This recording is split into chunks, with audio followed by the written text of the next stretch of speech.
found that all of my nightmares, all the things that bothered me, they were just chapters of a longer story. All of my wishes, all my hopes, and all of my dreams are just within my reach. I'll grab my pen, the partner that knows me so well, and write an ending I choose for myself. I can fly in the sky. I'll set my sights and I'll take off into the night. Float and fly in that shimmering sea. Your wings will show that you're brave and you're free. Happy ends and the dazzling too. How possible when there is hope in your heart. We're writing a fairy tale.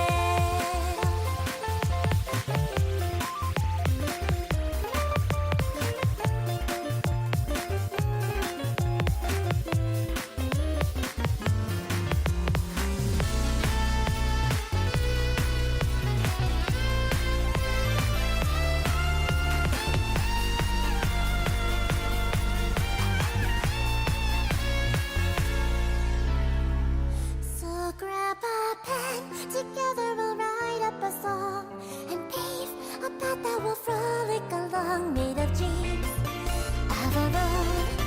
Imagine all of the sparkling places we'll go. Fly along on the rainbow tonight and set the glowing pink songs satellite. Happy ends and the dazzling tale, all possible when you believe in yourself. We're writing a fairy tale.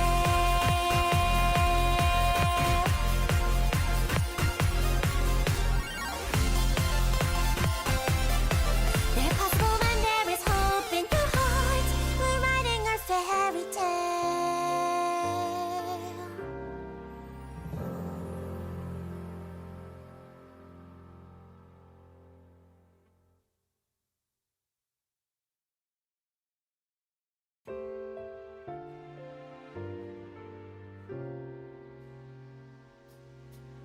Open up the dusty storybook to take a closer look, and inside you can write the story in your mind.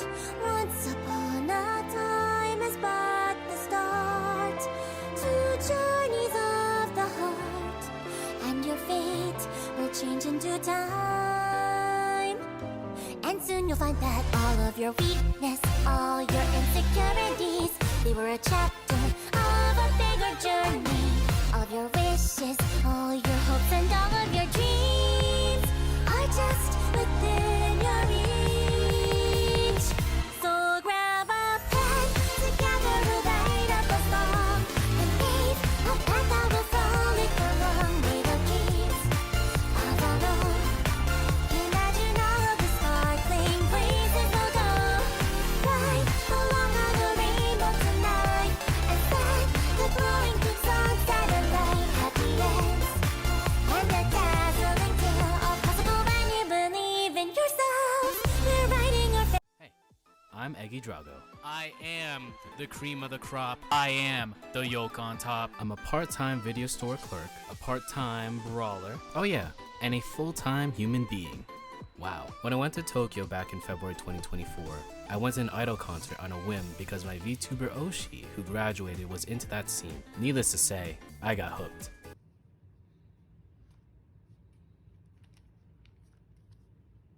Yeah, I think we bought too many checkies. After talking to a few idols, I realized every single one of them has a story, be it why they chased this dream, their ups and downs, and even their future after all this. And that's what I'm here to do. Learn more about the idol culture, the various scenes around the world, and to give them a platform to tell their stories. Every idol has a dream and a story to tell. This is IDOLEYEZ.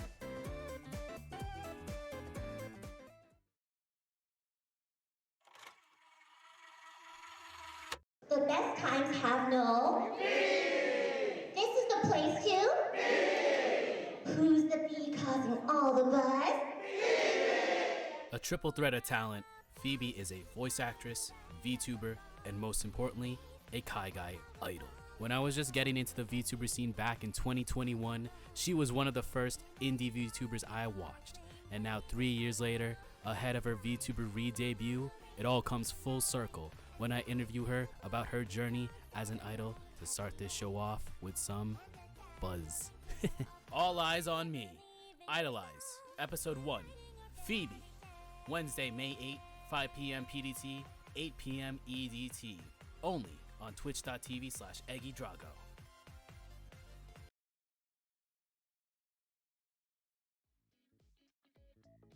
I am. Oh no!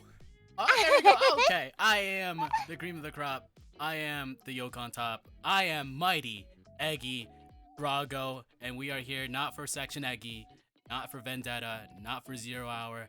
This is Idolize Episode 1, and this is a show where we interview kaigai idols, idol personnel, and everyone in between. And in to my right, stage right, my left, we have someone who I consider to be the quintessential US kaigai idol, someone who has been in the game for quite a while, and someone who I wanted to get on the show day one. She is a voice actress, she is a VTuber, and most importantly, your favorite fairy tale kaigai idol. This is Feebee! Feebee. Thank you so much, Eggy, for having me. Thank you for accepting this invitation to be on the show. Chat, if you can tell me if Phoebe's audio level is fine, or if I can adjust it, that'd be great. Test. But Test. Mike, okay. But Mic yes. check. Okay. But okay, we hear louder. Clear. Okay, cool. Yes, this is Phoebe, and we are mostly just gonna talk about her kaigai idol experience. Being an idol, entertaining others, putting smiles on people's faces, of course, and both voices could go up. Music's a bit loud. Okay. Gotcha. Okay, but yeah, I guess to start things off, full circle moment. I guess I knew you. Well, I first knew you because like you were one of the very first indie VTubers I watched. To be honest. Oh wow. Yes, it was you. It was Mint Phantom. It was Yansha, who I consider a role model, and she's here. Hello, hi.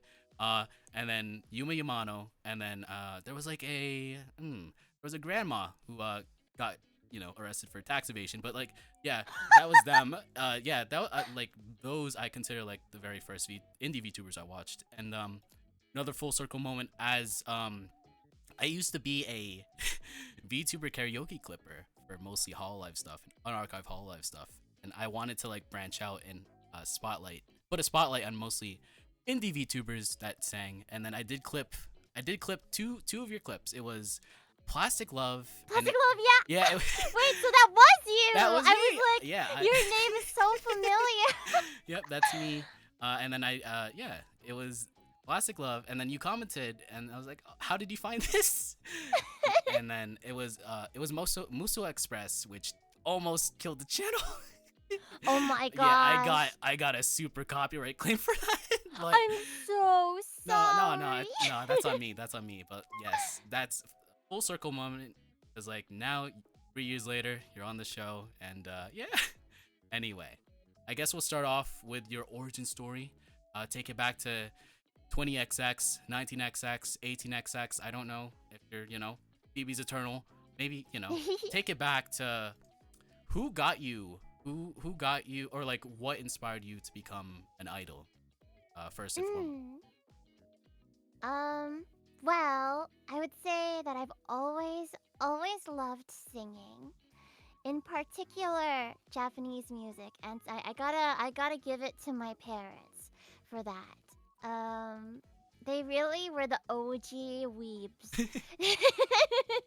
Yeah, they were anime and video game fans first, and apparently they took me to San Diego Comic-Con when I was in the womb, and I went pretty much every year after that when I was still living with my parents. Yeah, raised by elder weebs. Raised by elder weebs.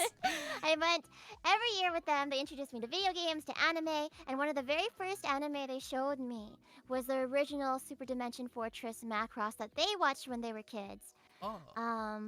It was one of the first anime to be localized in the West as not as Macross but as Robotech. And there is the OG anime idol in the Macross series, like what people consider to be the very, very first anime idol, Lin Minmay. And so she had a bunch of songs, and I would sing Minmay songs when I was little, probably just like mumbling random words since I didn't speak Japanese. Right. But yeah, I see. that's where I got my start first falling in love with Japanese music and with idols. And then, growing up, I watched more anime with my family, whatever they were showing me. And one day, Macross Frontier, the 25th anniversary series in the franchise that I grew up loving so much, started airing. And this was when I was like in elementary school still. Hmm. And there are two idols in that show. There's like the sexy idol Cheryl Mhm. that everybody loves because they love their booba. Of They really course. do. Booba. Booba. But then also there's Ranka, who's like like a slightly more like a slightly younger idol, and she's innocent and she has these big dreams of following in Cheryl's footsteps, and I resonated with that character so much, both as a character and with her Seiyu, because her Seiyu is also part Filipino like I am. Oh wow. I'm Phil MT. Right, So. right. Oh, I gotta support. Ayo! Yeah. Yeah. And also like her voice. I don't know if I grew up with. I grew up to for my. I didn't know if my voice developed to become like Ronka's voice or if my voice already was like Ronka's voice, but I just loved all her songs, and I was like, oh, that's somebody with a voice like me too. So I really, really fell in love with Ronka, and she's been my anime idol Oshi, and her Seiyu is my idol Oshi, and it's been that way since I was in elementary school. So for the past like I don't know how many years it's been since Macross Frontier came out, but it was like 2008 when it came out. Because you remember Yeah. you cosplayed as Ranka. I'm pretty sure I definitely seen like Yeah. photos or video of it before on Twitter. Yeah, people other than knowing me as me, people also know me as the Ronka girl at conventions. Cause the only person I can cosplay as, I have other cosplays, but I simply only use my Ronka cosplays ever at cons. And then like I cover all her songs, and they know I'm a really big fan. So if people don't know me as my idol self, if they don't know me as my VTuber self, then they know me as the Ronka girl. Speaking of like Macross, I saw on like researching you, I did see that you won Miss Macross in 2016. Can you did did that like did that have any effect on your idol career, or like uh can you like talk about that, I guess? Yeah, it definitely had a big influence on helping push me to do more IRL idol stuff. Cause like my origins are definitely, like I said, I watched Macross, and then I started doing utaite yutaite stuff Oh, on yeah. YouTube, like posting my covers and stuff. That was also when I was still in elementary school. Oh, wow. Yeah, my dad was a podcaster, just like you. My dad was a podcaster, and he was upgrading his mic, and he was like, "Hey, I have this like AT2020 that I'm not using anymore. How about you record your singing and post it onto YouTube?" And I was like, "Oh, that's a good idea." So I remember New Year's Eve of 2009, I recorded my first cover, and then New Year's Day, or like midnight or something, 2010, I posted my very first cover, and it was a Ronka song. Ah. Um, so that was the start, and so I was mostly did like online things, and then I also would try to push myself to do stage performance because I wanted to be like Ronka. I tried to push myself to do stage performance by auditioning for solos in choir, and then Oh. like doing school festivals. But it really wasn't until I won Miss Macross that year in 2016 that I had the confidence to take it a step further.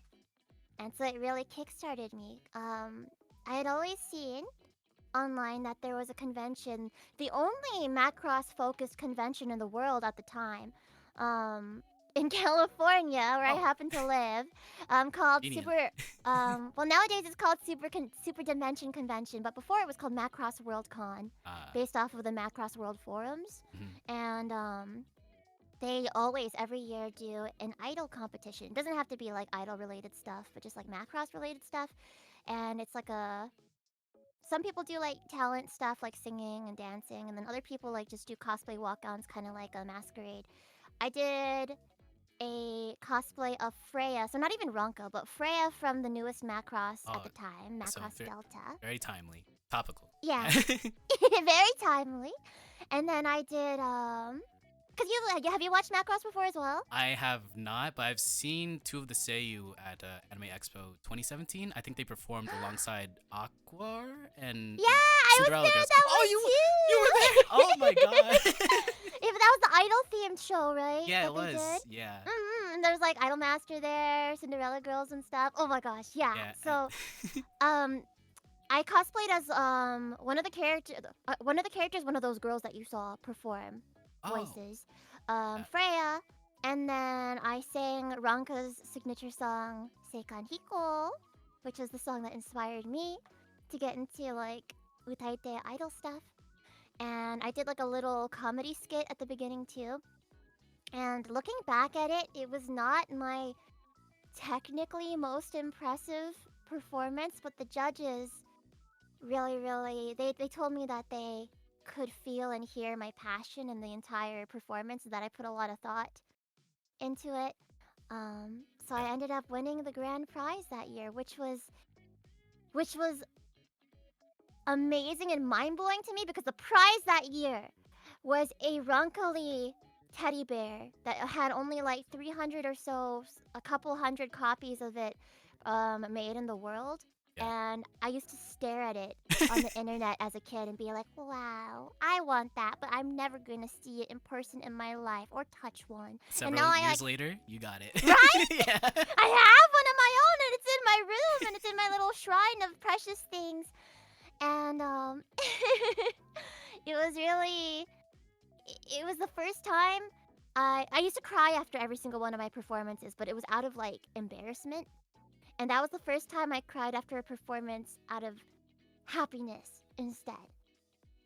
And so from that day on, I decided I wanted to do more stage performances. It was possible for me to make people smile Right. with my singing and with my dancing. And the energy that I got from the whole crowd, it was the very first time I had people like wotage to a performance of mine. And also there's a part of the song where everybody goes kira, and everybody went kira at the same time, and it just made me fall in love with the stage. I think I was just doing it to do it before, but after that I decided to do it out of love, and that changed everything. My next question was like, was there anything you did to prepare to become an idol? You did say choir. You did not school idol festivals. That's a different thing. School festivals. Was there like can you say like did you do at like any maid cafe like things to prepare, or was that like after?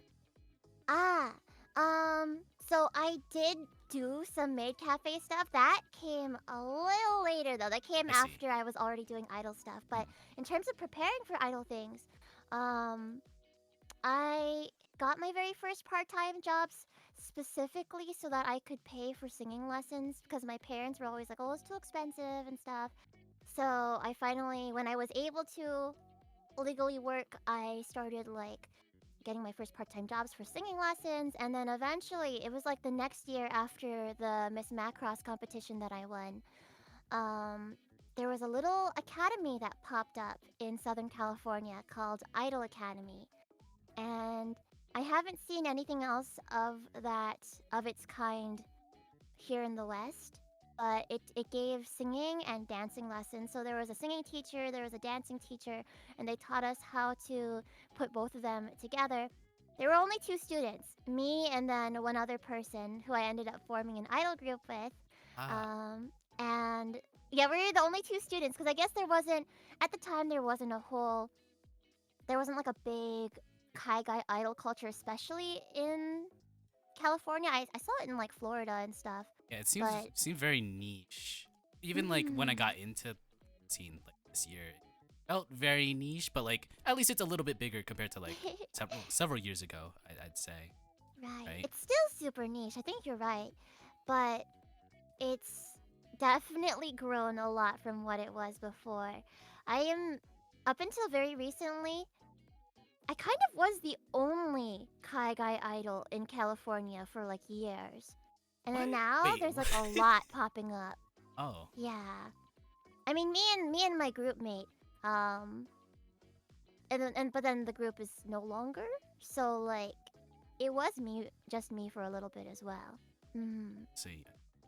I guess next question. What would you consider to be your official debut as an idol? Ooh, okay.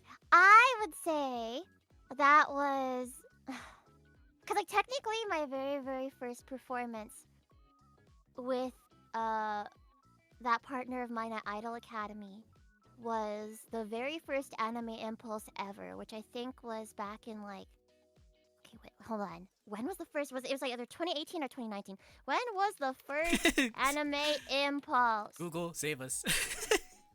2016. Wow. Okay, so I think it was 2017 or something. Hmm. But yeah, that was our very first performance together, and it was practice for our like actual debut, which was going to be like the Masquerade halftime show at ALA 2017 or 18 or something. One of those years. It's so hard to remember. Um, LALA fairy. When did we? Oh my gosh. Fairy is like a word in a different language as well. So many different things come up when I search it.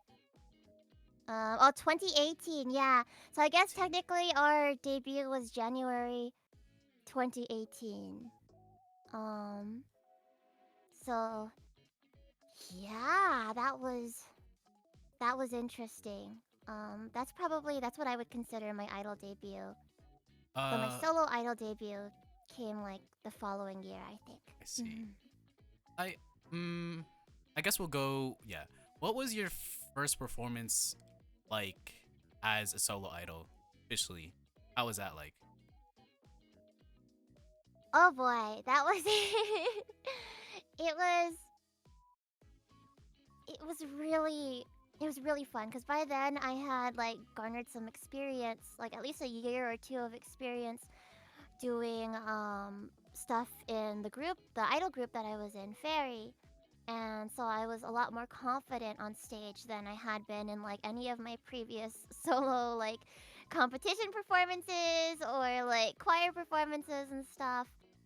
Um so I was able to perform with a lot of like just having fun. Having fun with myself and with the audience and really interacting with them for the like solo for the first time.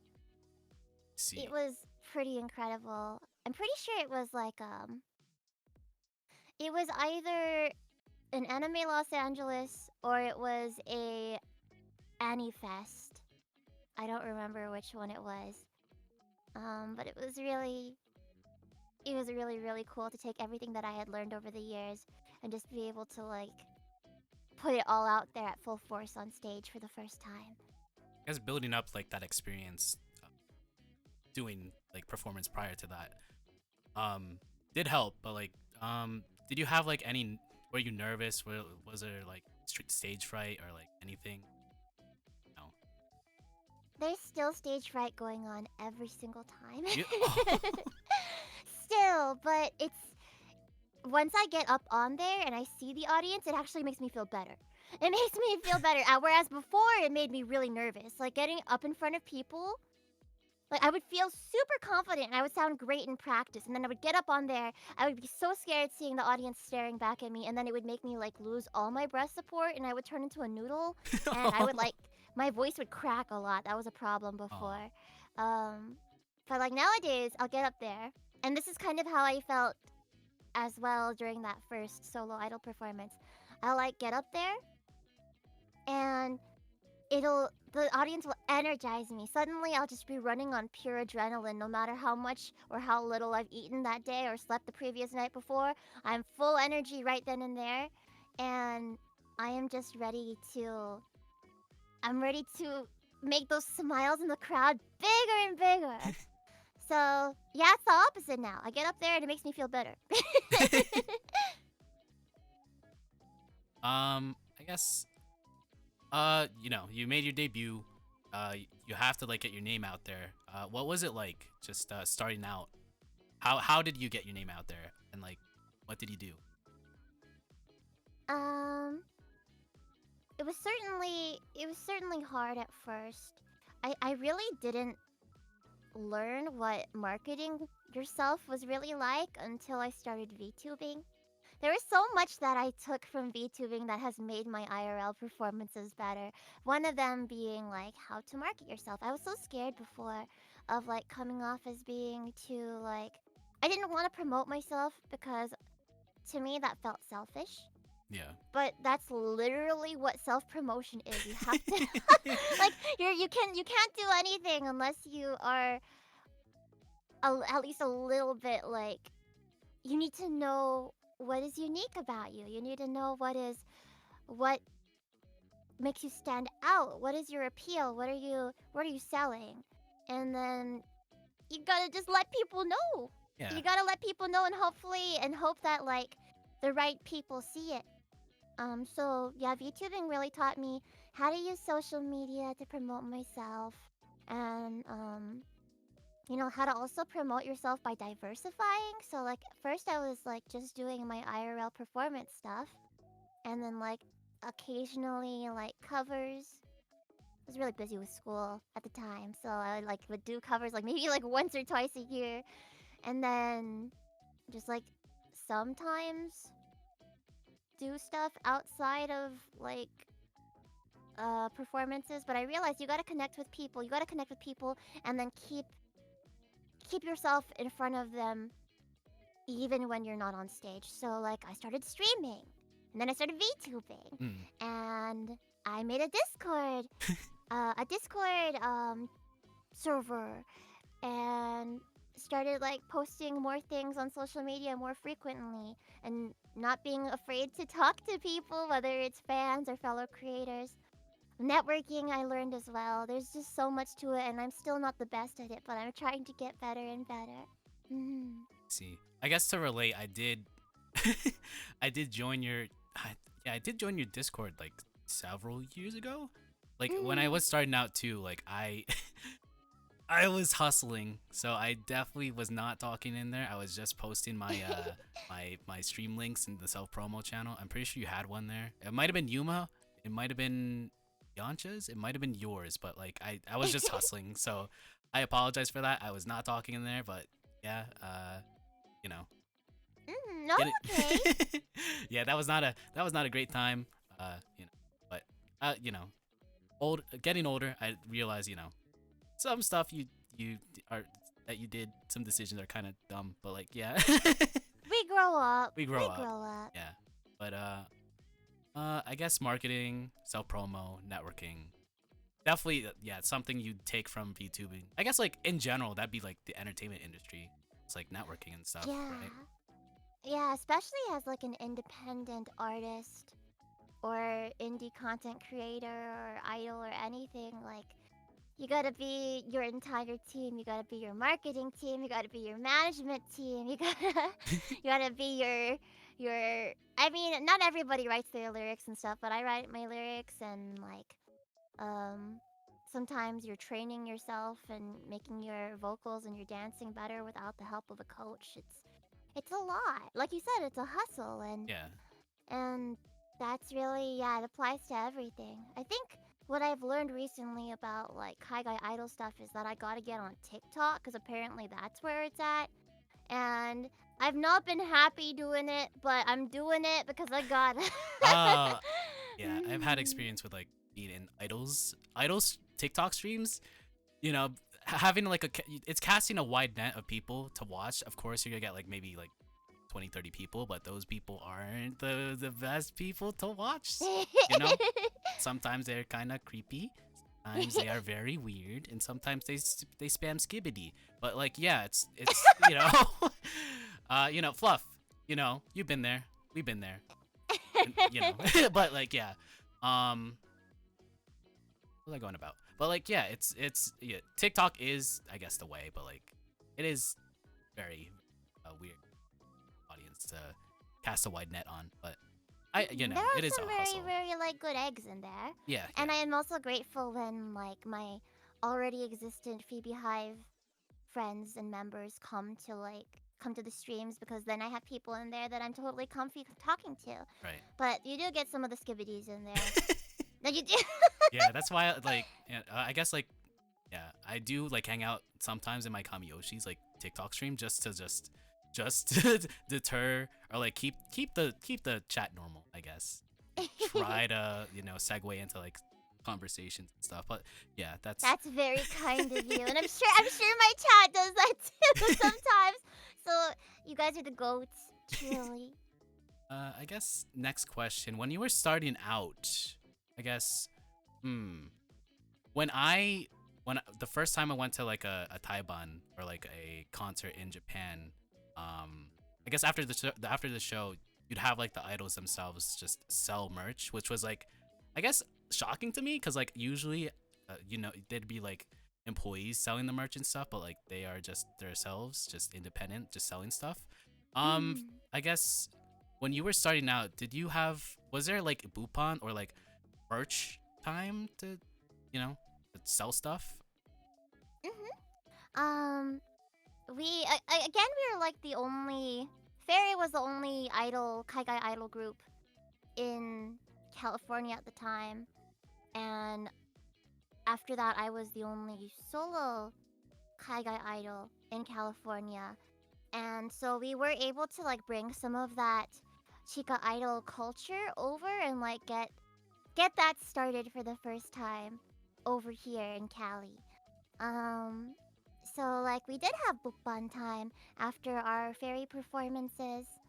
And yeah, it was us selling our own stuff, and it was really nice to chat with fans and stuff for the first time, like one on one, and sign things and take checkies.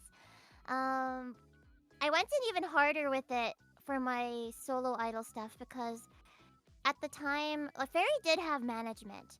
Mm-hmm. Fairy did have management, and so doing solo idol stuff was actually my first time doing it independently without management. And so I kind of went in hard with all that. I let myself chat even more with my fans, and um with like I think we didn't really do checkies too much as Fairy. We mostly sold our CDs and our prints and our like fairy wand glow stick things. But doing checkies, I did that for the first time as a solo idol, and so yeah, Bupan time is really, really important for me. Probably just as important as performances. And that's why whenever I do performances at like a convention or something, I negotiate to make sure that there is Bupan time afterwards, because that's time where you get to like properly interact with your fans and get to know them and see who's coming back, who's new. How is this one fan? They said that they were doing finals last time I saw them. How did the finals go? And like ask them about that, and then like really get to sign merch and like get gifts and Oh give yeah. gifts too, and that's always really, really fun. I guess like that's like I'd say like that's like the benefactor or like I guess Chica idols and like Kaiga idols is like the is there a better way to say it? Like intimacy, like the closeness of like just talking to them or like being able to chat with them, I guess. Right. Yeah, yeah, yeah. What else can I say? I guess to piggyback off of like Bupan or like the emulation of like the Taiban experience. Have you been to Japan or have you been to like a Japanese Taiban before or anything like that? So my very first time being in Japan was late last year for Tokyo Game Show, because Hmm. I was helping out my friend who runs a game dev company. Unfortunately, I did not get to go to any Taibans while I was in Japan, but the closest thing is one of my very, very first performances as an idol when I was still in Ferry was at a Taiban that we held in California called East Meets West Music Fest, and there were chica idols from Japan that came over, and then we opened for them as Fairy. So some of those chica idol groups were Necronomidol. Who, yeah. Oh. So that's where I first met my Himario Ne-chan, who I see every year. We always end up performing at some of the same shows as each other. I met her for the first time in Necronomidol, and then I also got to meet Yanakoto Soto Mute, who unfortunately are no longer together, but they were a group at the time, who I believe was under Sony, and then there was Hanako-chan. Hanako-chan was the third chica idol that Hanako. artist that came from Japan. Yeah, she's a solo idol and she is pretty wild. She like throws flour at her. Yes, yes. Ash in the chat knows what I'm talking about. Yeah, she like throws flour and food at her audience and then like gargles juice and spits it at people and then like throws eggs. It got pretty. Yeah, flour is the tamest thing she throws. Oh my god. Um, Chica Gigi Allen is a crazy thing. Does she have did she have like an eye patch? yeah. Okay, I have like a vague like memory of her cuz like the one website that I do buy like merch from is Idol Underworld and they always advertise Yeah. Hanako-san. So I was like, "Oh, wow." Interesting. She keeps getting banned from Twitter. Yeah. She keeps getting banned from Twitter. I guess next up, when you were starting out, what kind of gigs did you do and how often? You did talk When about I like East Meets West and what other type of gigs have you done?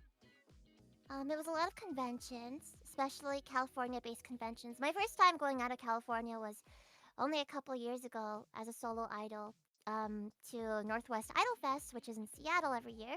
Well, this is its last year in Seattle though, sad.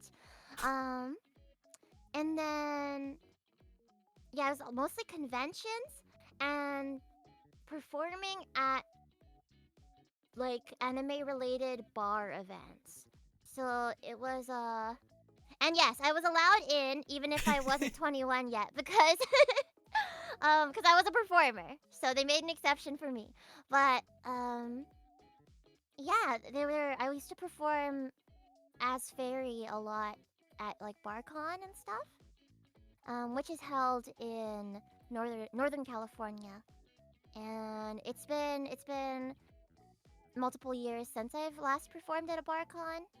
But that's where I got my start, is like doing BarCon and conventions, and it would be a couple different times a year. It would normally be like, and like BarCon hosted events, so more stuff like East Meets West Music Fest. We also brought over some other chica idols. Um, there's like Toriana, who's like a DJ artist, Mhm. and just like several other kinds of like idol groups. Oh, we had Haruko Momoi, who's like one of my voice acting idols and stuff too. She's a seiyuu and idol who's like big in the Akihabara scene in Japan. Who's like an Akiba K legend. We had Haruko Momoi come from one of our events and stuff. So lots of like hosting guests from Japan and getting to like open for them or perform at the same event as them. I Mhm. guess watching, like being at the same events as these chica idols, did you like learn anything from like watching them or like talking to them or like did you gain like through osmosis? Just learn like any skills or like anything from them?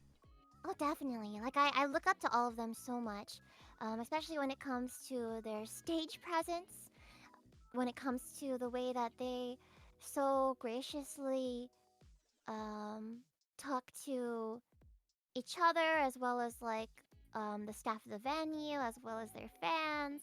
I also realized there is more of like a separation between a lot of Japanese idols and their fans. Cause like I would always like run up all excitedly to like some of like my fans that I saw like returning from previous shows and be like, "Oh, you're back! It's good to see you. How are you? I missed you. And did you enjoy the show today?" And all of that. Whereas like some of these other guests that we'd be hosting from Japan, you know, they would not interact very much with their fans or with the audience Oof. off stage, which is like, first of all, just kind of like for their own safety, I Right, think. yeah. And second of all, it's like a cultural thing for sure. Um, and then I also noticed that like at least from the idols that we brought over, a lot of them like to be on stage drunk. So Oh my god. Oh my god. I think like uh just to tell a story, like the third Taiban that I went to, it was at what was it? Shinjuku Anti-Knock. And then like I got in, it was like a basement show. I got in, I got my drink ticket, I ordered a adult beverage, and then I was waiting for it, and then I saw like I saw someone that looked like an idol, like just drinking at the bar, just sitting down.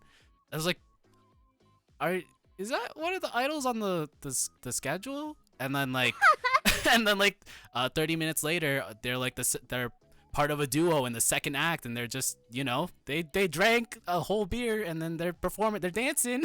I was like, "Well, you can do that? You can do that?"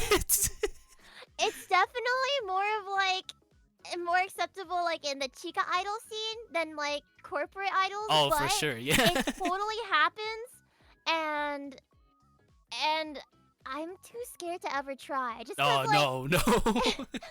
just cause I always try to like keep my body in like tip top condition before I go on stage, and alcohol is known to like dry your throat out. Yeah. So I'd be afraid of sucking, but also I feel like it energizes them in a way. So it'd be interesting to try. I don't like alcohol though, so it'd have to be like a really fruity drink, So, maybe. like soju or something like that. Yeah, Yeah. like a yogurt soju or something. Hmm. Mm. I guess next up, what when you were like on the come up, what was the toughest gig you've done? Be it like technical issues, be it like weather, be it, you know, anything like that? Oh gosh. I can think of like three. Okay. One of them was um I'll try not to keep it too long. I'll try Oh, to no, keep no, it no, no. short, but No, like no, just keep going, keep going. We have time. one of them was I was on tour. Also this was also a BarCon event, but this was my first time touring, and we were touring from the top of California down to Southern California, and we were taking a couple of singers from Japan with us as well. Diana Garnett, who co-stars with me in Little Goody Two Shoes, was Mhm. one such singer. Stephanie Topalian, who has sung for Gundam before, she was another singer. And there were some bands that performed with us along the way, depending on like where the venue was. And for one of our performances, this one was in Santa Barbara, I think. I just remember it was whatever venue smelled kind of like weed, or Oh. like heavily like weed. That was the that venue. It was a really cool venue. It was really big. There were only a couple of people in the audience. Um, but I was performing on stage and I had an asthma attack. Oh. Oh. Oh Yeah. no. I think my body was just not used to this. Was like the fourth or so stop on the tour, and the tour was over like a week. So I hadn't performed, and all of them were like hour-long sets. So I hadn't performed that many times within a week, and like traveled a lot in that, like in such a short amount of time. So my body was taking a heavy toll, and I had an asthma attack on stage in the middle of one of the songs. And I didn't know what to do, so I kept dancing. I looked over at Jesus, I kept kept going. dancing, and luckily it was with my idol group at the time. Mhm. So I looked over at my partner, and I was just like, you can't see my hands right now, but I was like, I cannot sing right now. So she covered. She covered for me Mm. the best that she could, and I kept dancing while I couldn't breathe. Oh my god. So that was wild, and like I hadn't had an asthma attack since I was like a kid up Mhm. until that point, because I had really severe asthma as like a little kid, and was on like a breathing machine a lot of the time.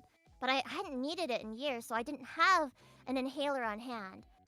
So we finished that up, and then I went to go sit down, and we ended our set just a little bit early, and somebody had to like go run to a CVS or something and get an over-the-counter Nebulizer. inhaler for me. Yeah. I lived! I lived! So that was one of them. There's always different performances that have technical difficulties.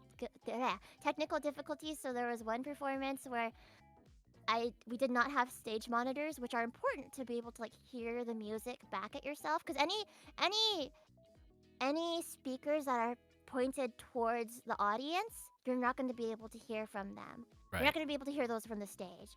So we didn't have stage monitors, and the room was really big, so the sound bounced off the walls in the back.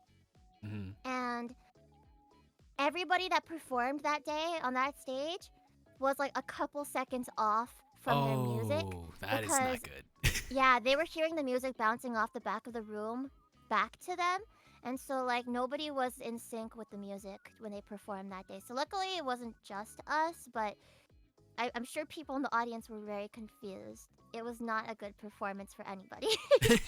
And then I would say performances where nobody is there to see you. And it's like, if it's an idol performance, that's fine, because they know how to get hyped up. You know how to hype them up, and they know what to expect from an idol performance, and they're gonna enjoy it. You can help them enjoy it. But people that know nothing about idol stuff at all, and there's barely anybody that knows you in the crowd. Yeah, no one. There has been a couple of those, and all I can do is try to like get them hyped up. I'm like, yeah, clap along with me, or like, hey, or like trying to like high five them from the stage, or just do your best to sing and dance as hard as you can. I And see. sometimes they still won't do anything. Like what? I guess in like the Japanese Taiwan experience, it's like mostly just fans of the actual idol going into the venue to see them and specifically them, and then once they're gone, they leave, and then the next performer is there, and then they see literally maybe one or two people, and that's about it. Or like maybe none at all. It's kind of like comparing it to VTubing, like you can see the view count, or I could just at least hide the view count so I don't get nervous or like whatever. Right. But like when you're on stage, you are in clear view of the audience, and it's like if there's no one there, you have to not like sell it. You have to like hide your emotions, and you still have to keep going, cause like right. It's exactly. Yeah. It's just the reality that you're gonna have performances like that sometimes, and it's sad, but it's just, you just gotta keep smiling. Yeah, cause like for example, I guess to relate, I guess the first ever show that I went to for my Kami Oshi, first of all, it was a morning Taiban. It was like at 11 a.m. on a Wednesday. Yeah. On a Wednesday, I guess, yeah, in Akiba, but I saw them perform, and there was literally like 4 people. It was me, 2 Mohawk dudes with cameras, and another guy. And then like it sucked, cuz like they were giving it their all on stage. They were like going ham as if they were like, you know, performing in front of like a sold out crowd, but there was four people. There was four, you know, not a lot of people there. I had to like try to like get amped up. I had like, you know, the light sticks. I tried to do the standard mix as much as I can, but like yeah, it sucks as I guess a performer to see like no one, or at least bare minimum just not a lot of people there, you know? Right. Right. And it's like, typically the issue. Well, I first of all, I'll have you know that your Kamiyoshi probably appreciated you being there and cheering for them so heckin' much. There's one person in the crowd and they're going super ham for me. Like I will put on the best performance ever for that one person. Like, but like, for me, it's like mostly I never have an issue with performing at venues that have very few people, because those can be really fun as well. It's more like when there's like a handful of people or even a lot of people and none of them seem to know what is going on and Right. none of them seem to care. That's like worse than having a small room full of just a few people that do care. Oh, That's yeah. like I've had performances at events before where they don't, it's a lot of normies. They don't know they're here because it's a free event in their community and they know a little bit about like Naruto or something like that or like One Piece, and then they come and they're like, what the heck is this girl? Why is she a fluff ball? And what is she singing? Why is her voice squeaky like that? But it's like, you know, I still want to do my best to see if I can maybe convert them Right. to idol fans. Yeah. Mhm. I guess I'm trying to do the same. You know, trying to convert some people to just, you know, like an idol. But yeah, I guess to go off of toughest gig, what was the weirdest gig you've done? Weirdest gig that I've done. Weirdest gig that I've done. I've done some weird gigs. I'm trying to think right now. I also have had I've had maybe almost 100 performances. Oh wow. So I need to like think. It's fine. Just It's fine. a little Yeah. bit. I mean, it was pretty weird. The Hanako-san stuff. That Mhm. was pretty weird. That that wasn't necessarily, but it was cool at the same time. You know, it wasn't weird in an uncomfortable way. Right.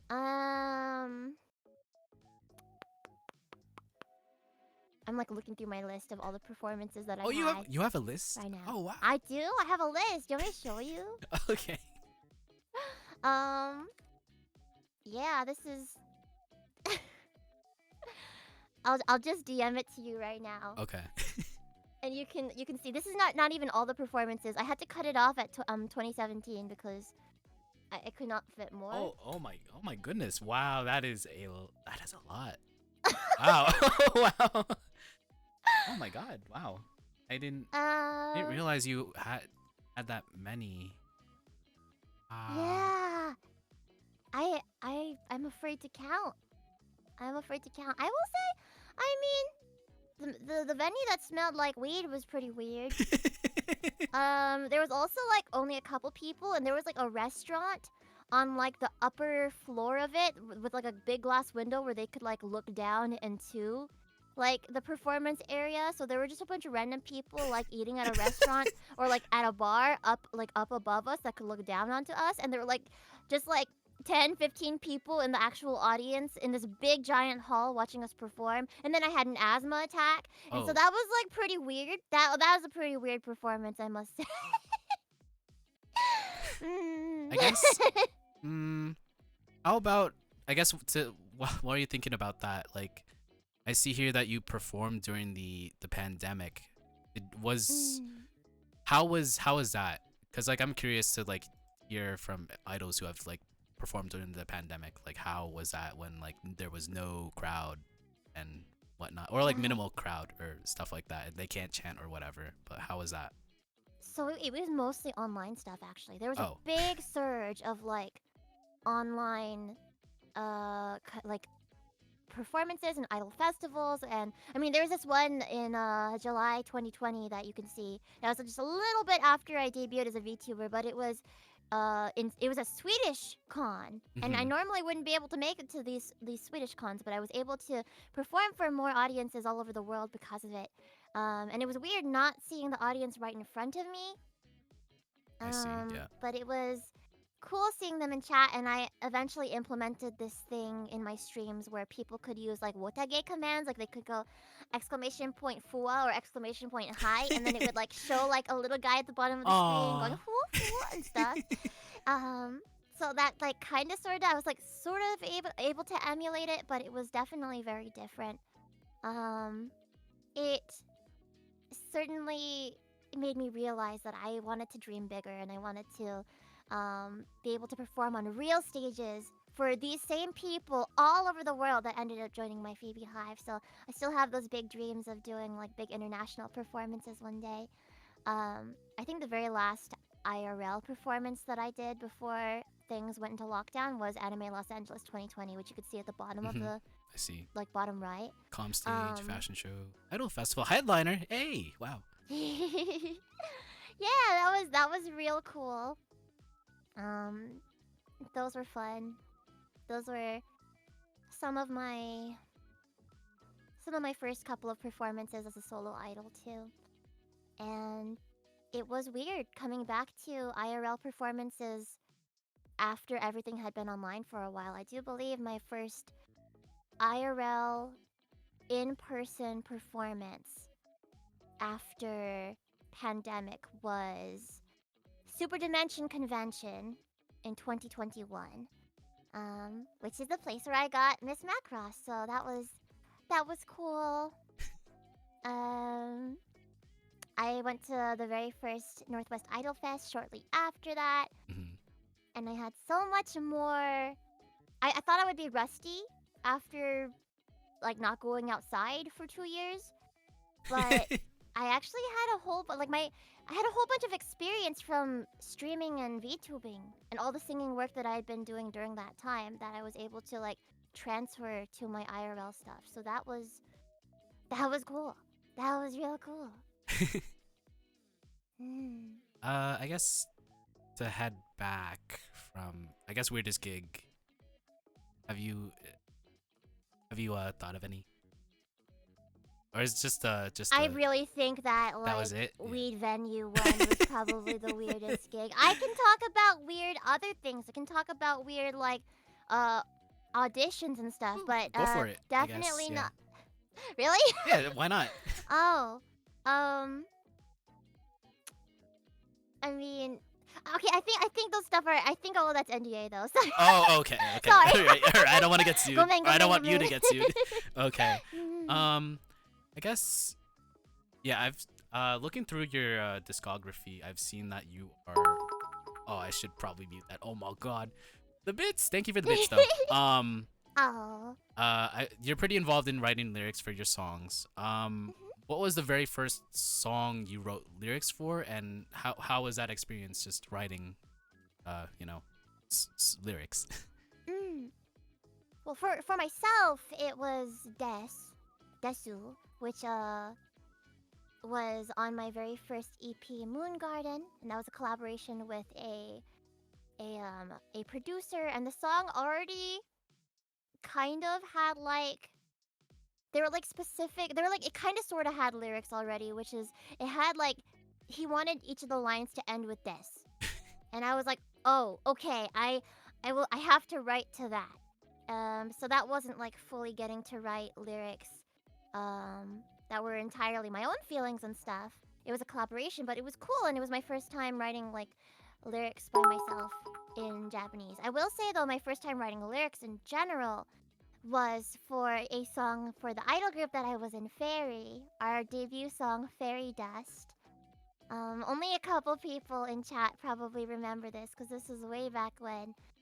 Fairy Dust was my first time writing lyrics, and it's funny that my first time writing lyrics was in Japanese and not in English. But it got to be about what I wanted it to be about, and that was so cool.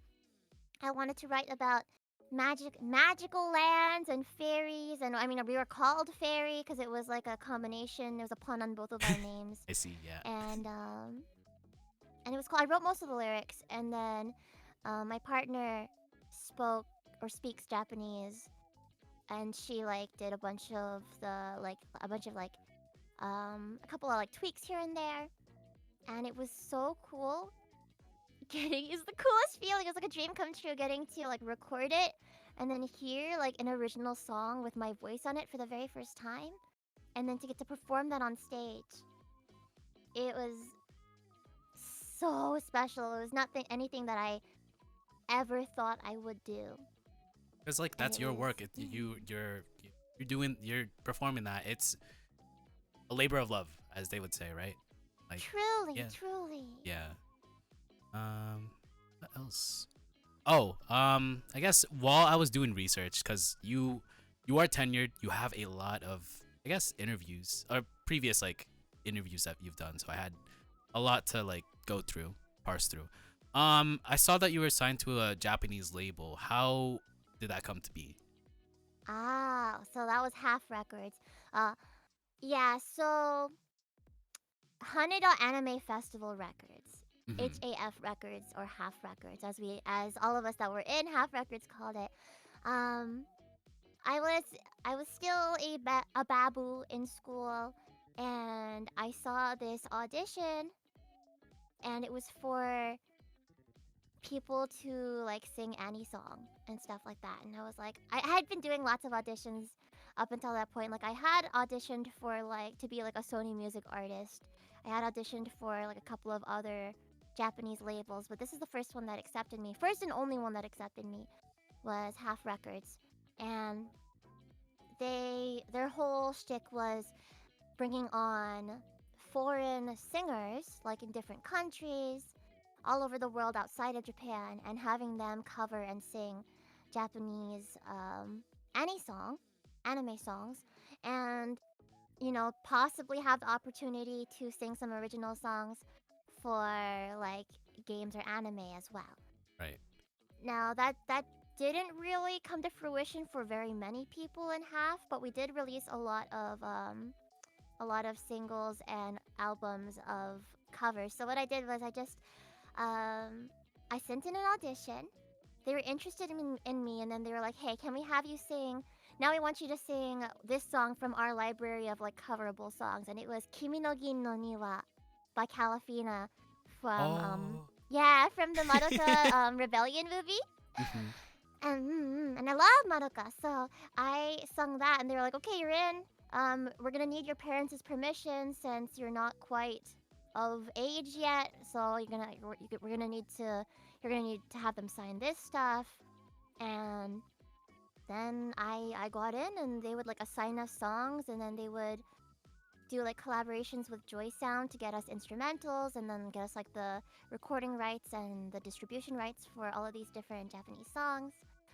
Yeah. And it was interesting. There was also like a possible opportunity to come over to Japan and perform at the Haneda airport and stuff at an anime At the festival. airport? Oh my god. Yeah, right?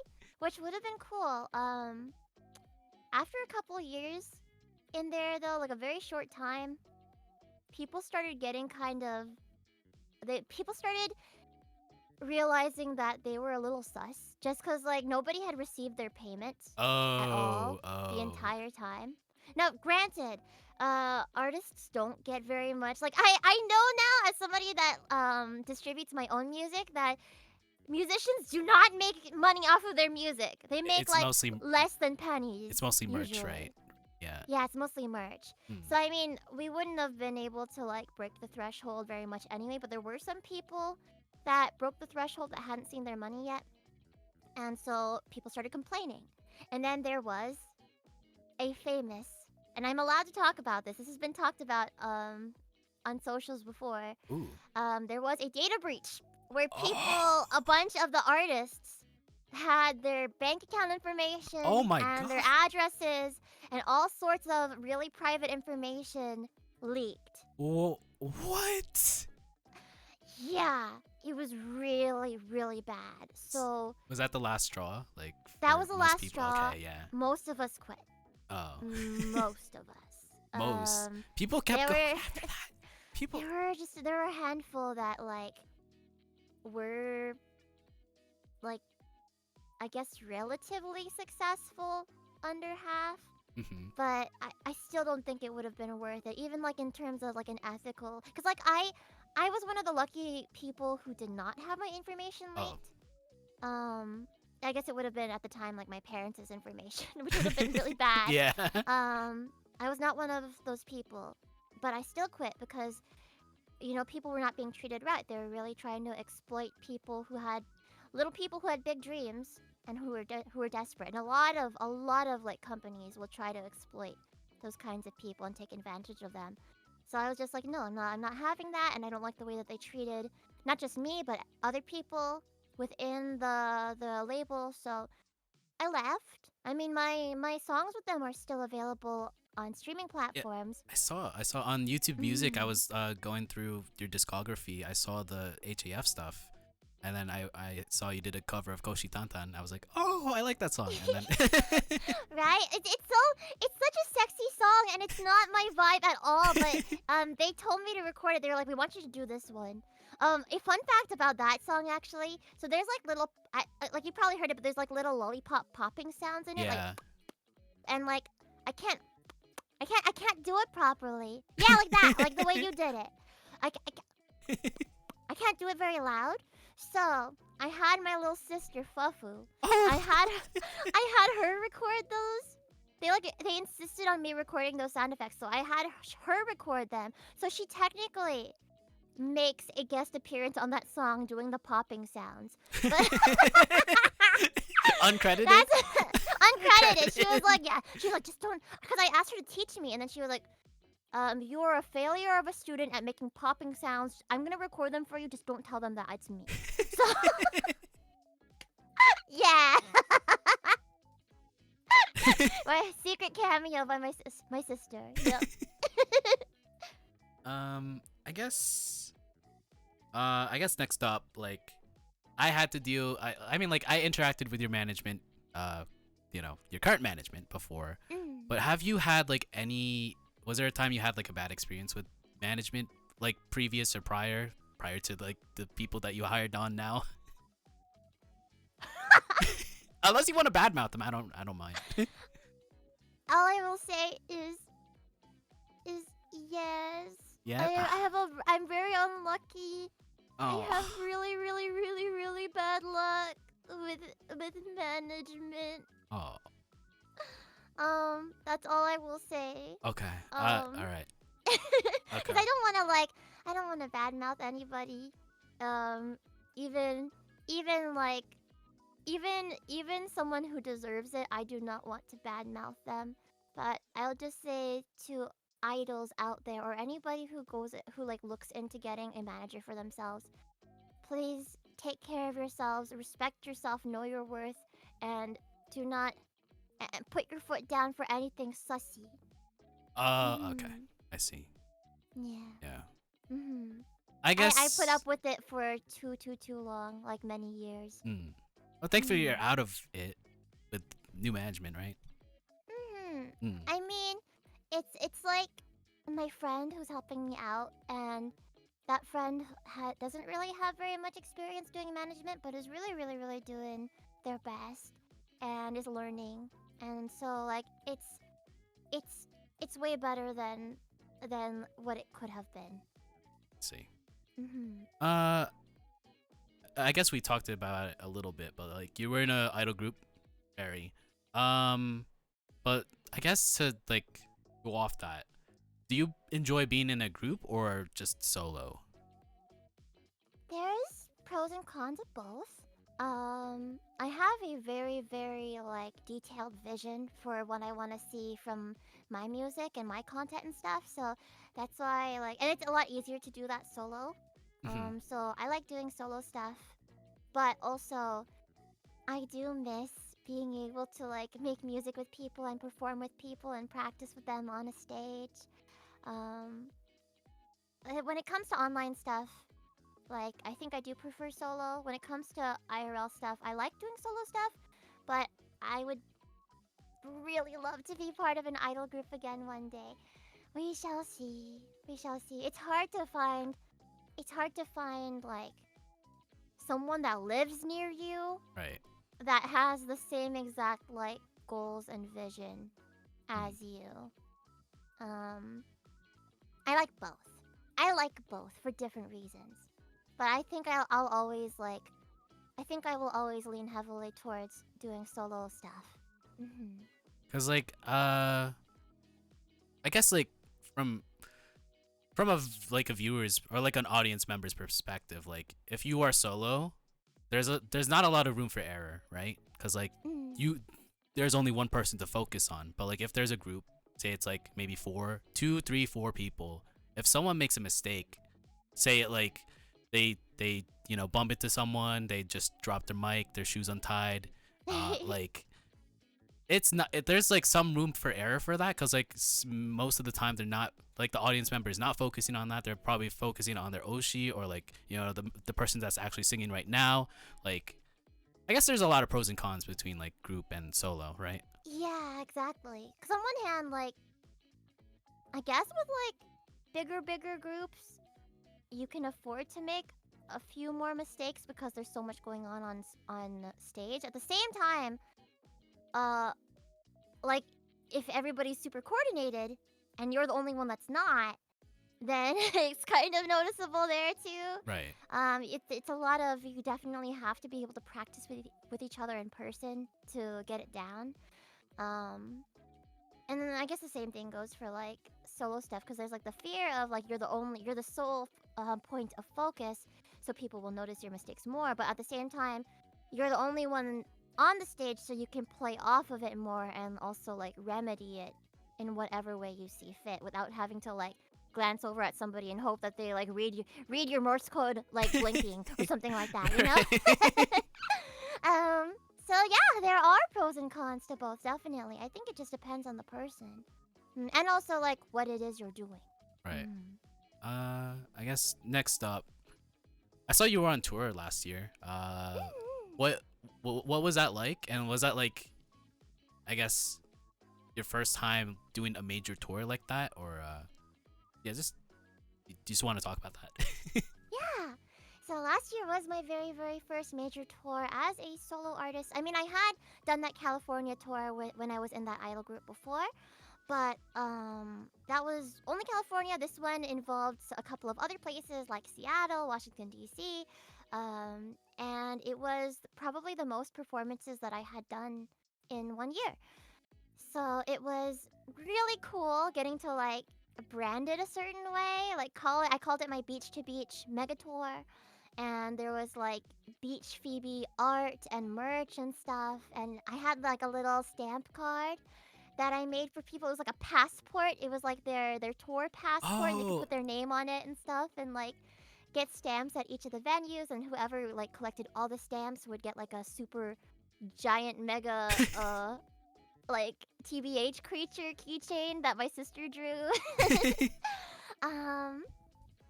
And it was really fun to work with a team on that. Like Ash in the chat right now, or Johanne, Oh. helped me with the merch. Oh my God. That's Ash. Oh, that's yeah. you. That's you. Hey. I know, right? Mysterious person in the chat. And he,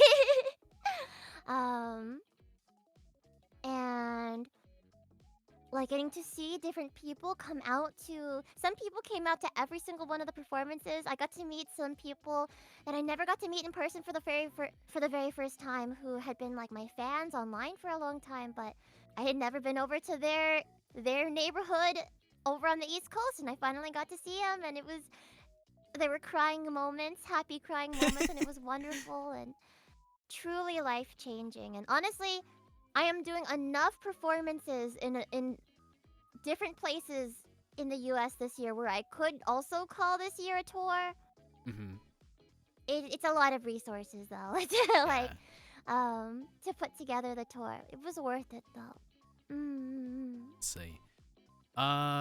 Was there like any difficulties like touring or like like I guess for like I guess to relate kind of I guess with like K-pop world tours, it's like a bunch of like a lot of people being tired, going to like several different places and stuff. Had you had like that same like experience or no?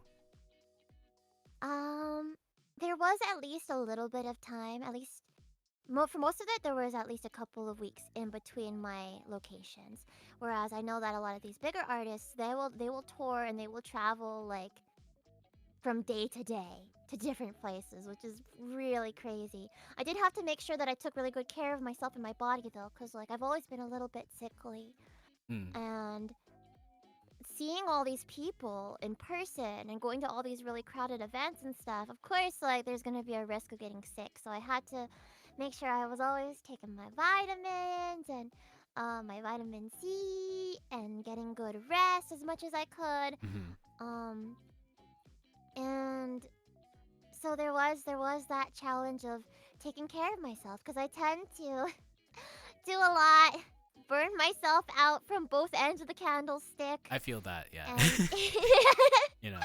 like just overwork all the time, but with something that is so like physically intensive on your body, like even just singing is like a full body experience and stuff. Like I had to really make sure that I was taking good care of myself. Right. Cause like I know for a fact like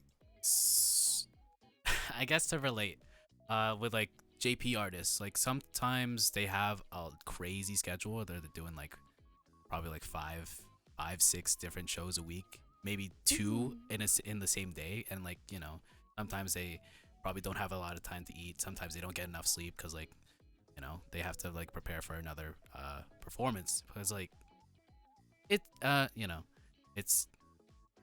it sucks with the difficulties, but like the I guess the reward of like seeing your audience does help, I guess. Right? I think so. Hmm. I think so. It's totally worth it. I was tired. I was exhausted. And at the time too, I was like doing the double life thing, streaming as like a VTuber with one of Sony Music Entertainment Japan's VTuber agencies. Mm-hmm. And I was doing the IRL touring stuff.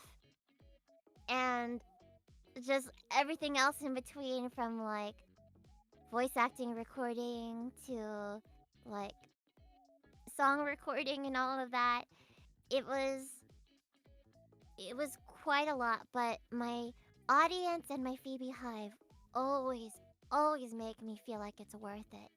Even if I am totally tired and burnt out and stuff. It's hard to justify taking a break when I know that I'm gonna miss them a lot, you know? Right. Mm-hmm. I guess we'll we'll go into the future section. The future. Future. Are you thinking of the SpongeBob yeah. thing right now? Me too. I guess like, are there any venues that you dream of like performing at? I know like on Alti's Music the Bang.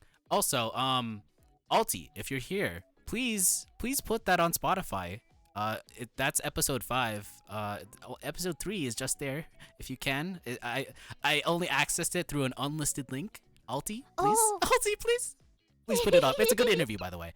Shout out to you, Alti. But you did talk about like I guess you talked about Tokyo Idol Fest as like a dream show, but like, are there any actual venues that you actually want to like perform at? Budokan. Legendary. It feels like it's but a pipe dream. Budokan would be amazing though. Some of like, I don't like Makuhari Messe and stuff, like some of those idol venues that are definitely like will be hard for me to reach, but I'll keep doing my very best until I can make my way over there. I see. Yeah. Definitely some of those. Are there like any dream countries that you like want to perform at or in? Yeah, other than Japan, I think it'd be really, really, really fun to perform in Australia because I know they have a Oh yeah, they're fantastic kaigai idol scene. I'm yes. so jealous. I want to go over there. I want to perform so bad. I had considered applying to perform at that event Smash? that Oh. the one that Lady Beard is going to be at with a bunch of Oh. kaigai idols. Yeah. And Paida's gonna be there too. Mm-hmm. I had considered applying for that, but then I was like, it's all the way in Australia, and I feel like I'm so small. Like I'm so Don't say that. I'm such oh You're not. thank you. You're small. I really felt like I was so like off the radar though that they probably would not accept me. But I should have just. That's me having like really low self-esteem because I mean they're flying Paida in, so I was like, oh maybe if I had just if I had just taken the chance to apply, maybe I could be going with her too. She's a really dear friend of mine. I would have loved to go with her to Australia, and I want to like watch other Australian kaigai idols. I want to perform with them and get to know them, and then just get to know the people in the idol scene over there too. Cause oh, how I wish we had something like that over here in Yeah. town. I really wish.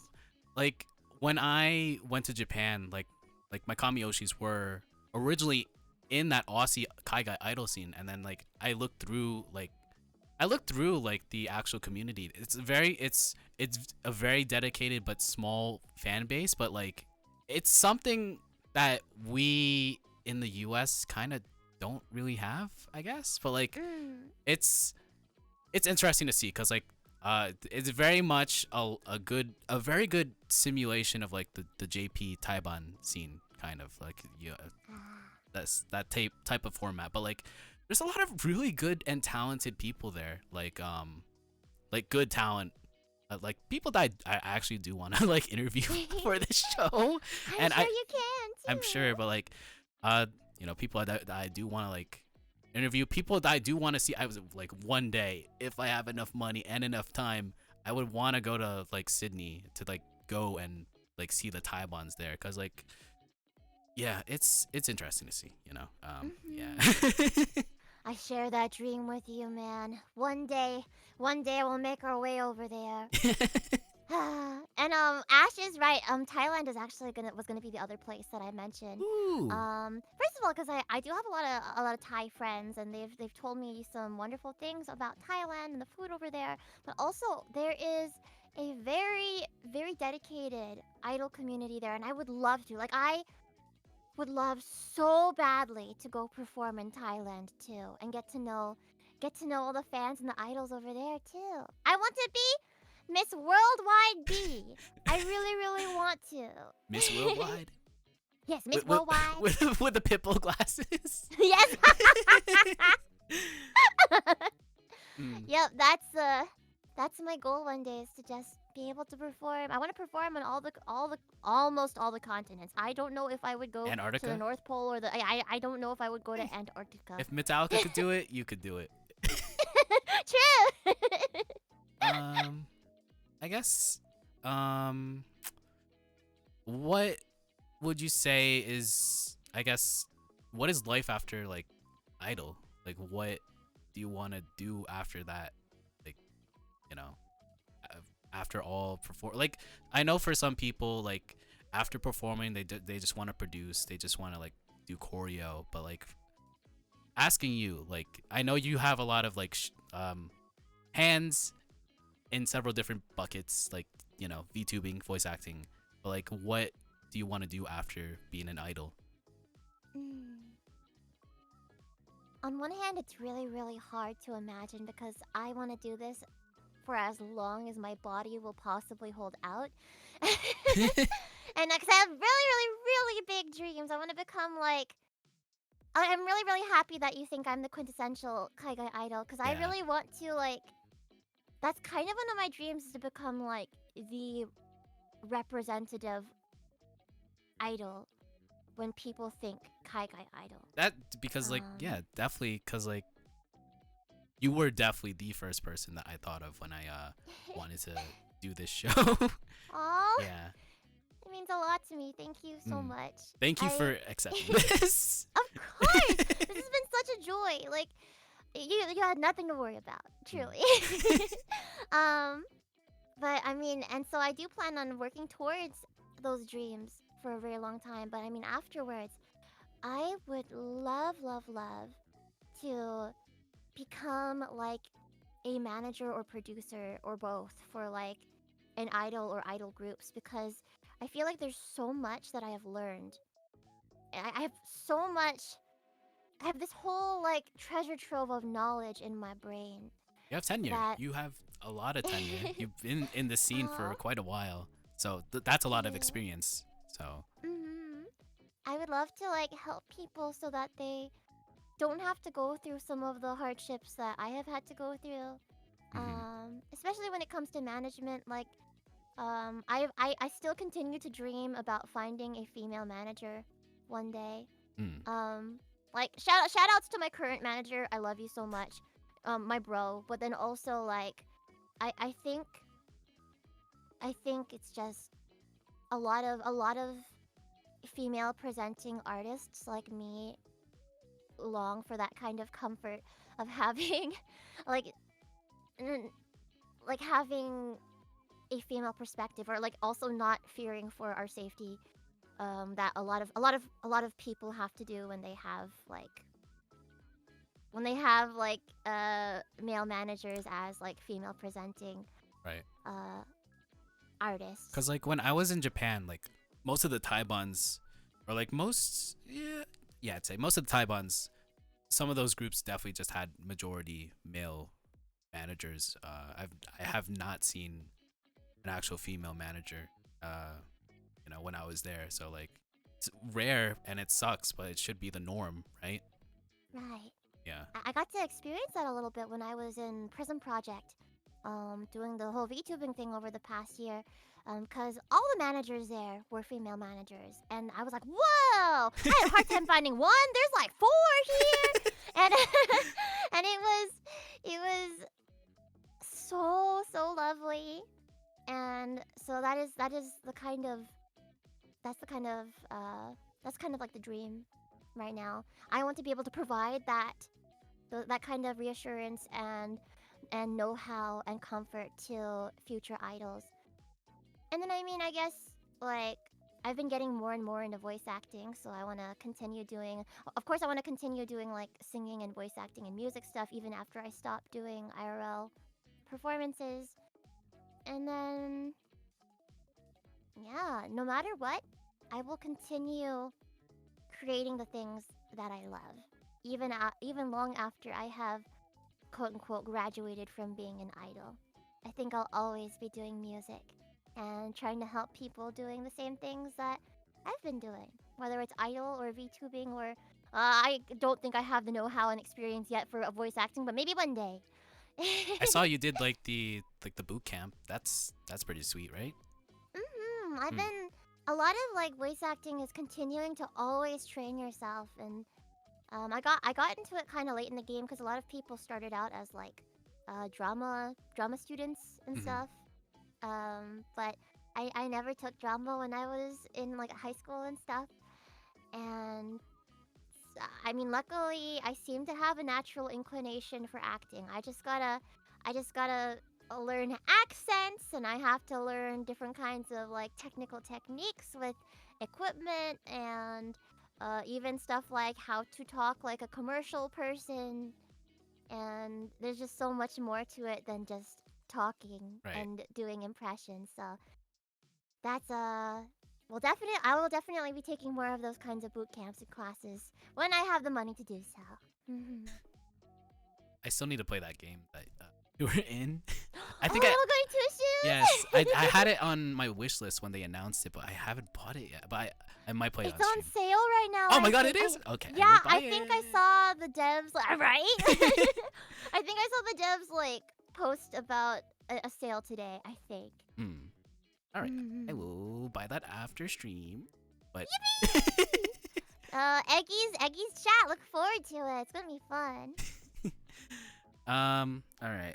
I guess since you do have a lot of tenure here, what advice would you like give to, I guess, idols in general, or just kaigai idols that are just starting out, that are just been on the scene? What would you want to say to them, Um, other than like the management stuff?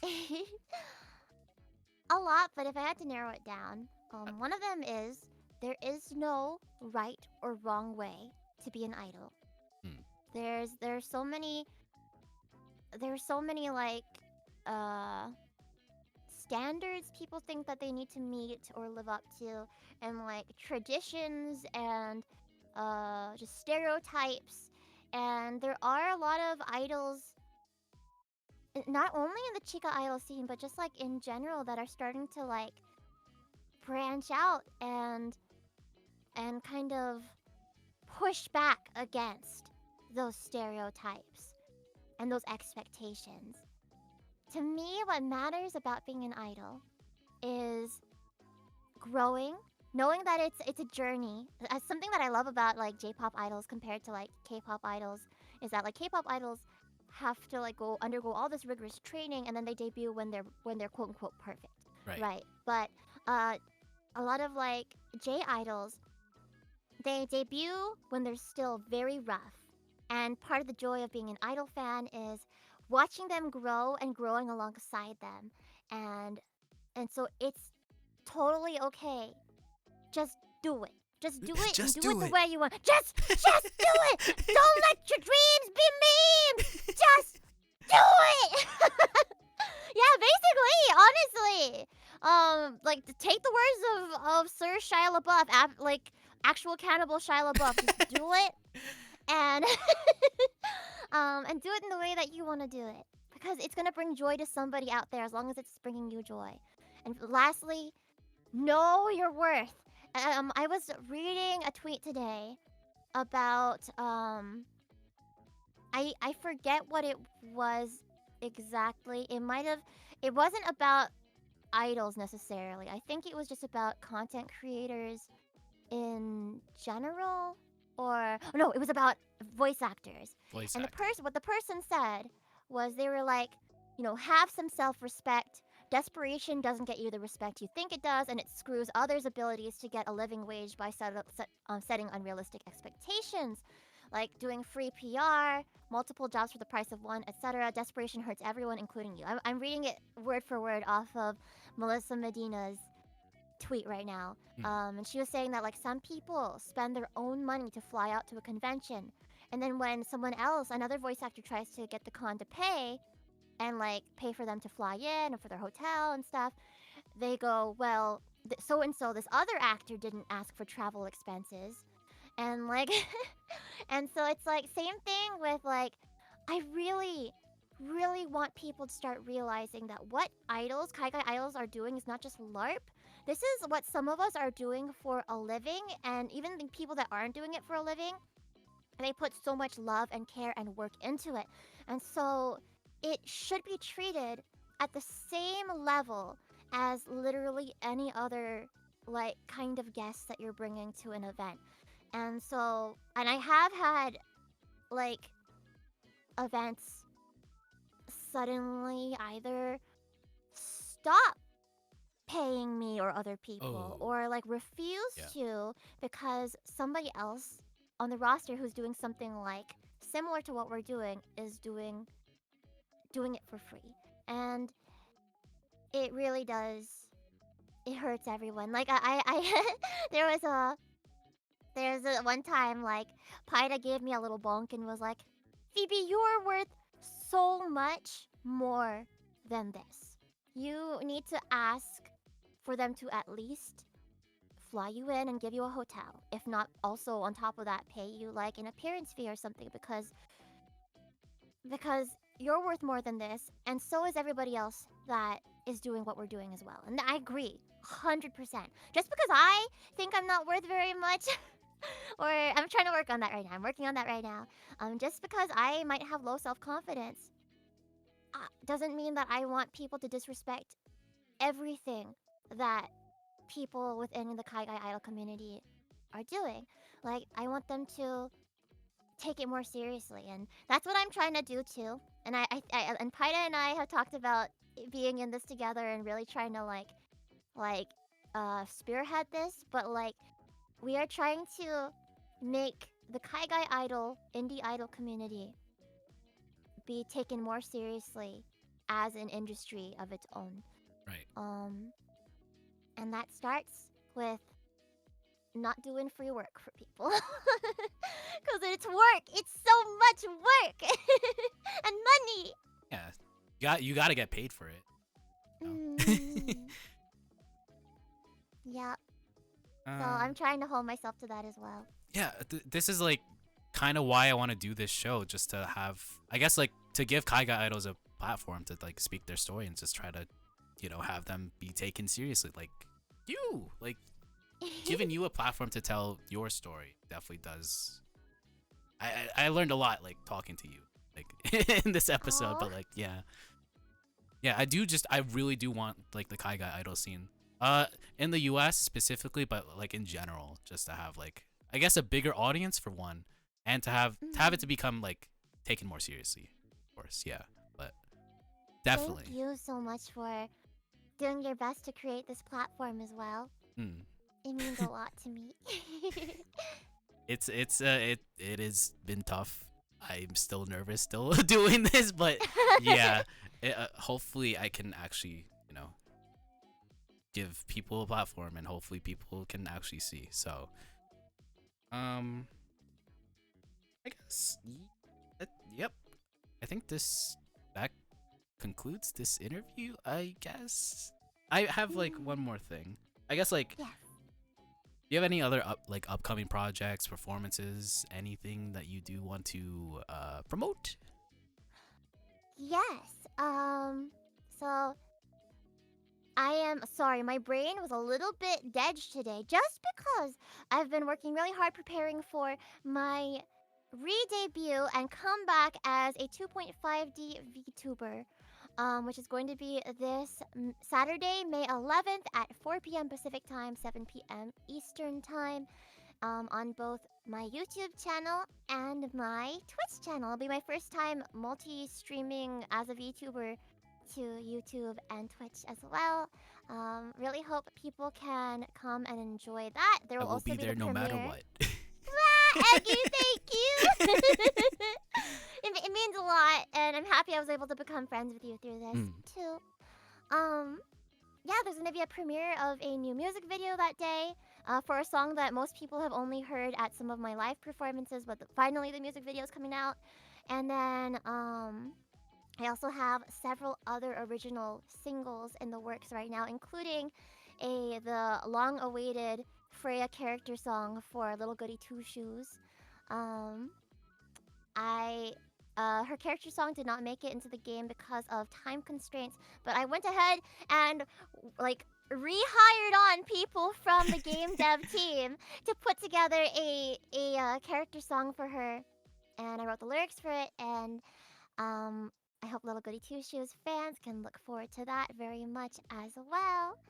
Along with all the other songs that I mean, all the other projects and songs and everything. I guess I kind of spoiled it a little bit. Coming up this year. And my next performance, other than guesting at Non-Sweet's performance in Vancouver, Canada in a couple of weeks, I will be performing in June in several locations.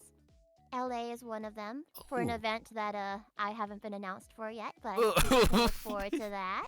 I see. Yeah, LA is one of them. New Jersey is another one, and I do plan on doing like a meet and greet, and like an informal meet and greet at Anime Expo this year as well. So hope to see you guys there. I know for a fact that my friend is going to Natsumatsuri in New Jersey. So hopefully, Andrew, if you're watching this, I know you are. Try to get a checky from Phoebe.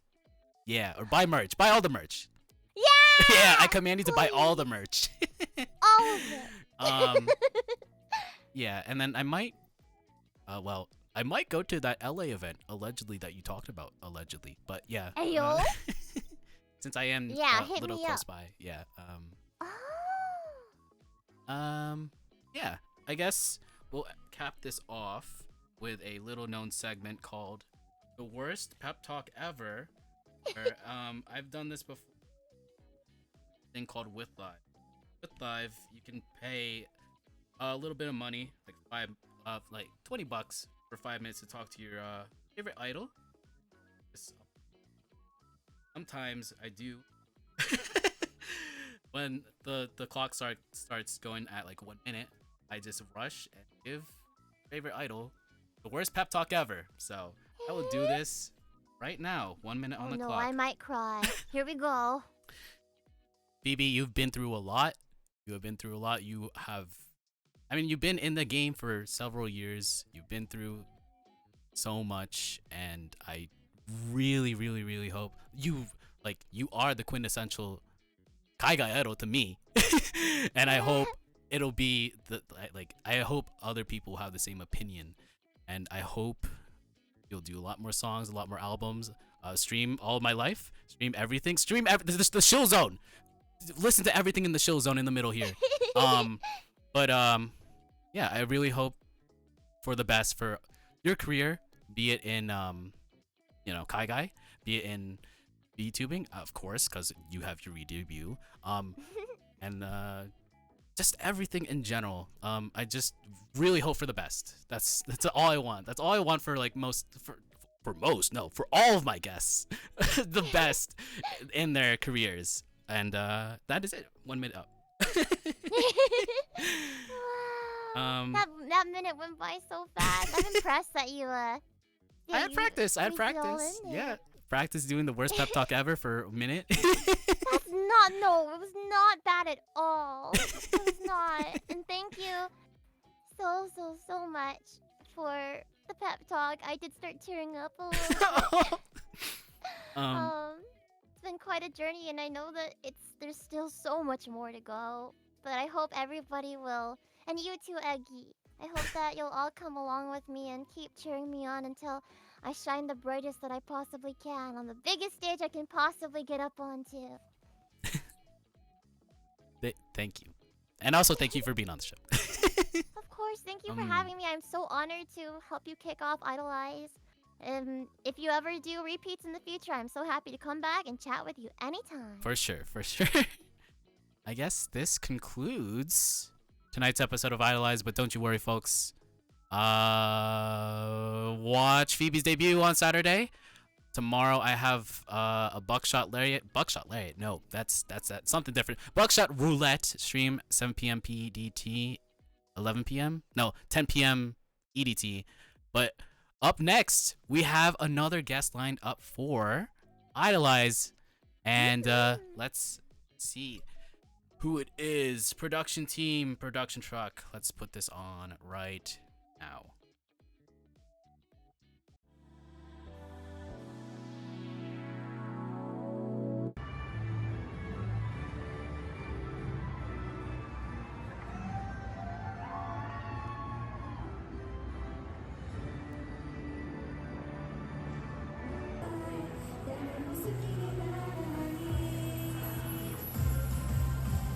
An idol who officially made her debut at Castle Point AnimeCon in April 2024, Royal has been a staple to the Just Dance streaming community as a member of Team Center Stage. She has performed previously as her idol Sona RYB48 and danced to fundraise for St. Jude Play Live since 2021.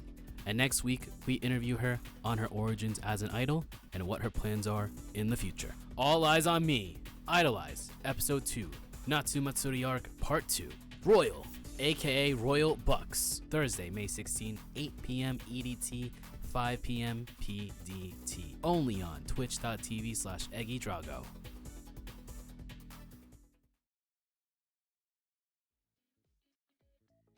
That is right, folks. She just made her debut at Castle Point, April 2024. Late April 2024. This is Royal, aka Royal Bucks, in the chat.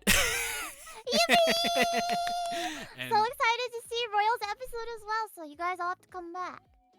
That will be Thursday, May 16 May 16, same time, 5 p.m. PDT, 8 p.m. EDT.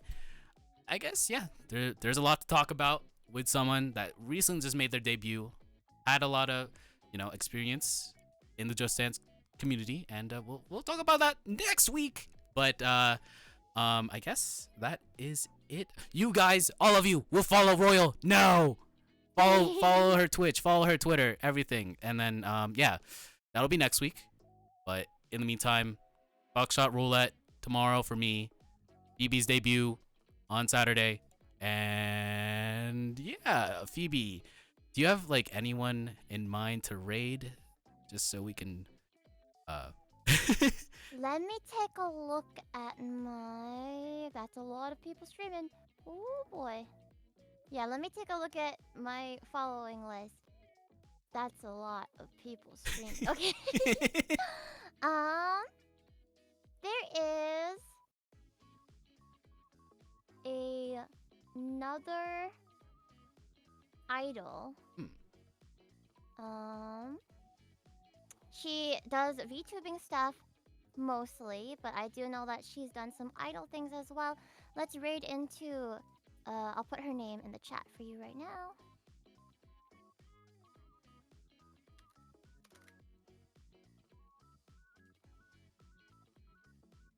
Oh, yeah, okay. We will be raiding into someone who I just recently started watching again. Crystal Milk Tea! Crystal Milk Tea! What a coincidence! Wow. Alright, I don't have a raid message command, but all of you will be saying IDOLEYEZ raid. Yeah, there we go. To say that they are currently playing some Monster Hunter World, and no elderly people allowed for some reason. But yeah, Crystal's cool. I definitely have some plans to ask to have them on the show. Maybe, I don't know, but yeah.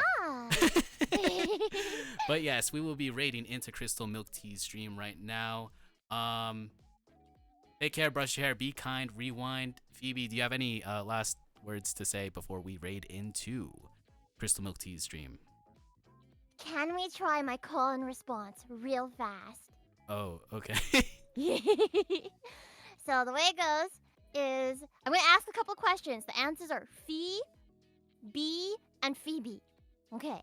I'll cancel raid right now. It's okay. Cancel it right now. Okay, we'll do Constance now. We'll do we'll do call and response right now. Okay. All right. The best times have no. Bee. This is the place to Bee. on IDOLEYEZ. On IDOLEYEZ. Who's the bee causing all the buzz? Feebee. Feebee! Yeah! Thank you guys so much. Thank you, Eggy. And please support my idol journey going forward in the future. Thank you. And Oyasu B. Oyasu B. Going to Crystal Milk Tea. Going to our team ending screen right now. Take care. And we'll be going there. Take cares. Jenny. Bye bye.